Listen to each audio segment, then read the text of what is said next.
और वैश्विक स्तर में एक वैश्विक भाषा का स्थान मिलना चाहिए और ये उसका अधिकार है, ये उनका मानना था। मैं ये मानता हूँ कि व्यक्तिगत स्तर पर भी उन्होंने न जाने हमारे जैसे कितने युवा पत्रकारों को जो है प्रोत्साहित किया। हम लोगों को उन्होंने पत्रकारिता के मूल्यों पर, पत्रकारिता के आदर्शों पर चलने के लिए प्रेरित किया। और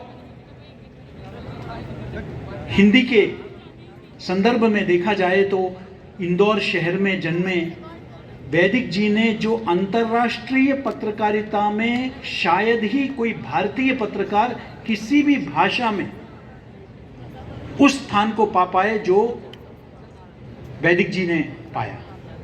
अंतर्राष्ट्रीय मंचों पर अंतर्राष्ट्रीय नेताओं के साथ जो उनका व्यक्तिगत संबंध था, अभी भी उनका जब श्रद्धांजलि सभा दिल्ली में हुई तो उसमें हामिद करजाई जी ने जो है उसमें भाग लिया। इस तरह के व्यापक संबंध, लेकिन वो मूलतः पत्रकार रहे, पत्रकारिता का धर्म को पालन करते रहे। लेकिन जब व्यापक राष्ट्रहित की बात आई तो वहां उन्होंने कभी समझौता नहीं किया।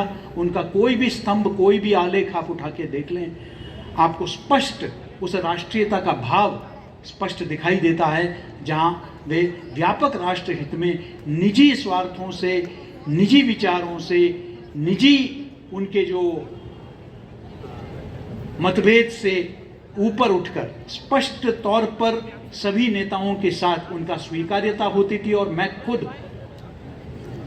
मैं प्रत्यक्ष दर्शी हूं कि किस बेबाकी से वो नेताओं के साथ बात करते थे, प्रधानमंत्रियों से बात करते थे। वाकई उनके जाने से पूरा मध्य प्रदेश ही नहीं, पूरा देश ही नहीं, हिंदी जगत ने अपने बीच में एक योद्धा को खोया है। लेकिन उनके विचार हमें प्रेरित करते रहेंगे। उन्होंने हमें मजबूर किया है न सिर्फ हिंदी में लिखने और पढ़ने के लिए, बल्कि हिंदी में सोचने और हिंदी में सपना देखने के लिए।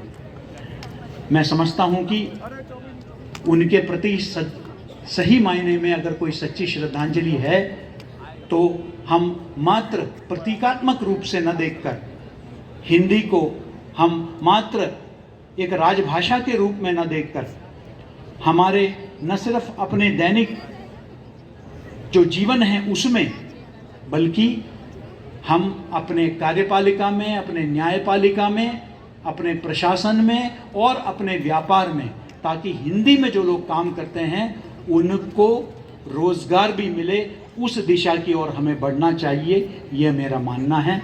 पूरे विश्वविद्यालय परिवार की ओर से मैं छजलानी जी को भी श्रद्धांजलि अर्पित करना चाहता हूं, क्योंकि उनका इस समय हम जब ये पूरी तैयारी कर चुके थे तब ये खबर आई। छजलानी जी हमारे महापरिषद के 1991 से लेकर 1996 तक महापरिषद के सदस्य थे और उनका बड़ा योगदान रहा विश्वविद्यालय की जो नीति निर्धारण में। उनका मार्गदर्शन सतत विश्वविद्यालय को मिलता रहा। हम दोनों के प्रति अपना श्रद्धांजलि अर्पित करते हैं और हमें विश्वास है कि यहाँ जो युवा पीढ़ी उपस्थित है उनको उनके जीवन से बहुत कुछ सीखने को मिलेगा और वे अपने जीवन में भी उसे आत्मसात करेंगे। बहुत बहुत धन्यवाद। नमस्कार।